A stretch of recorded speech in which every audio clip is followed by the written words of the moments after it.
Do you feel nervous when introducing yourself in English? Does your mind go blank and you forget what to say? Don't worry, after this video, you'll be able to introduce yourself with total confidence. Hi everyone, welcome back to the channel. I'm so glad you're here. Today, we're diving into one of the most common, yet sometimes scariest, situations for English learners. Introducing yourself. By the end of this lesson, you'll have all the tools you need to do it clearly, naturally, and without any fear. We'll break down a simple formula. Look at lots of examples for different situations, and I'll share some powerful tips to boost your confidence. So, grab a notebook, and let's get started on making your introductions unforgettable. First, let's understand why introductions are so important. It's your first impression. It's the first chance you get to connect with someone, whether it's in a job interview, a classroom, a party, or even just meeting a new friend online.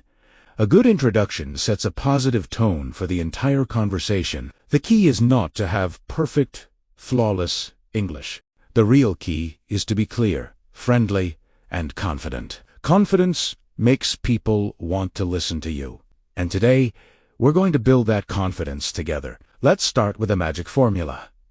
It's super simple and easy to remember. There are just 4 steps: greeting, name, background, and a friendly ending. That's it. Greeting, name, background, friendly ending. Let's break down each part, one by one. Step 1 is the greeting. This is how you start the conversation. Keep it simple and friendly. You can say hello, hi, or for a more casual setting, hey. The tone of your voice is really important here. Say it with a smile. Even if you're on the phone, people can hear a smile in your voice. A warm greeting immediately makes the other person feel comfortable. So, let's practice. Just say hello with a warm, friendly energy. See? It feels good. Step 2 is your name. This seems easy, but it's where many people get nervous. The most important thing is to say your name clearly. Don't rush it. The simplest and most common way is to say, "My name is ... followed by your name. For example, my name is Alex. You can also say, "I'm Alex." Both are perfect. If you have a name that might be difficult for native English speakers to pronounce, you can say it slowly and clearly. You could even help them by saying something like, "My name is Ananya. You can call me Anna for short." This is very helpful and shows you are a great communicator. Let's combine the first 2 steps. Hi, my name is Sarah. Or hello, I'm David. Simple, right? Now for step 3. Background. This is where you add a little more information about yourself. It helps the other person know you a bit better and can open up the conversation. What you share depends on the situation. Let's look at a few common scenarios. If you're in a professional setting, like a job interview or a business meeting, you should mention your job or your field. For example, I'm a marketing manager, or I work in IT. You can also mention your company. I work for Google as a software engineer. So, putting it all together. Hello, my name is John. I'm a project manager at a tech company. That's a great professional introduction. If you're in a more casual or social setting, like a party or a language exchange group, you can talk about your hobbies or interests. This is a fantastic way to find common ground with people. You could say something like, "I'm really into hiking and photography," or "I love playing the guitar in my free time." This gives the other person an easy topic to ask you about. For example, "Hi, I'm Maria. I'm a big fan of classic movies. Nice to meet you." You can say your major and your university. For example, "I'm a student at Harvard University, studying economics," or more simply, "I'm studying engineering." If you're talking to a fellow student, this is a perfect way to connect. So, you could say, "Hey, my name is Kenji.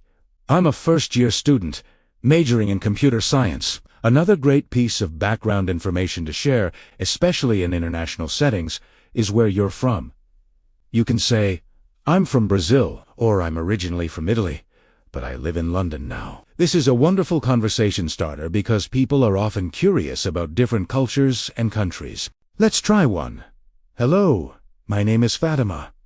I'm from Egypt. Perfect. So, to recap step 3, you can share your job, your studies, your hobbies, or where you're from. Choose what feels most appropriate for the situation. The goal is to share just 1 or 2 simple facts about yourself. Don't give your entire life story. Keep it short and sweet. Finally, we have step 4, the friendly ending. This is how you politely close your introduction and hand the conversation over to the other person. The most common and effective phrase is, "Nice to meet you." You can also say, "It's a pleasure to meet you," which is a bit more formal, or "Great to meet you" for a casual vibe. After you say this, the other person will usually respond with, "Nice to meet you, too," and then introduce themselves. This completes the introduction smoothly. So, let's put our 4-step formula all together. Greeting, name, background, friendly ending. Let's try a few complete examples. Imagine you're at a conference. You could walk up to someone and say, "Hello, my name is Daniel. I'm a graphic designer from Canada. It's a pleasure to meet you." See how professional and confident that sounds. Now, imagine you're at a friend's birthday party. You could say, "Hey, I'm Chloe. I'm a friend of the host, and I love to travel.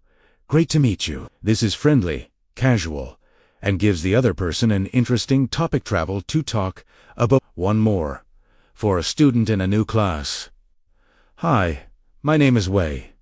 I'm a graduate student in the chemistry department. Nice to meet you." Clear, direct, and perfect for the situation. Now that you have the formula, let's talk about the most important ingredient. Confidence. You might be thinking, "That's easy for you to say, but I'm still nervous." I understand. Confidence is a skill, and you can build it with practice. Here are my top tips to boost your confidence when you introduce yourself. First, speak slowly. When we're nervous, we tend to talk really fast. This makes it harder for people to understand us, and it makes us feel even more anxious. Take a deep breath before you speak, and make a conscious effort to slow down your words. Speaking slowly makes you sound more thoughtful and confident. It also gives you time to think about what you want to say next. Second, smile. A smile is a universal sign of friendliness. It's welcoming, it puts others at ease, and it actually tricks your own brain into feeling happier and more relaxed. When you smile, you project warmth and confidence, even if you're feeling nervous on the inside. So, before you say hello, remember to smile.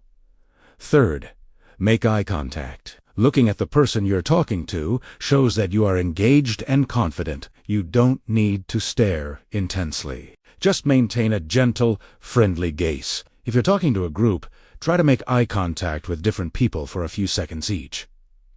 This makes everyone feel included. Fourth, and this is a big one, don't worry about making mistakes. Every single person who learns a new language makes mistakes. Native speakers make mistakes, too. It's a natural part of the learning process. If you say the wrong word or mispronounce something, it's okay. Most people will still understand you, and they will appreciate the effort you're making to speak their language.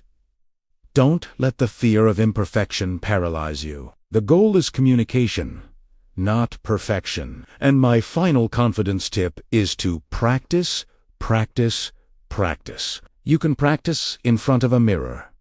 Introduce yourself to your reflection. You can record yourself on your phone and listen back. This helps you hear how you sound and identify areas to improve. Practice with a friend or a language partner. The more you say your introduction out loud, the more natural and automatic it will become. Repetition builds confidence.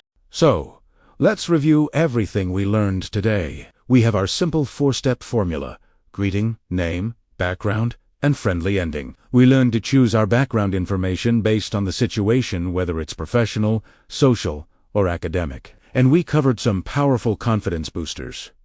Speak slowly, smile, make eye contact, don't worry about mistakes, and practice consistently. You now have a complete guide to introducing yourself in English with ease and confidence. Remember, every time you introduce yourself is an opportunity to practice and get better. Be proud of your progress. And don't be afraid to put yourself out there. If you found this video helpful, please give it a like and subscribe for more simple English tips to help you speak fluently. Now, it's your turn to practice.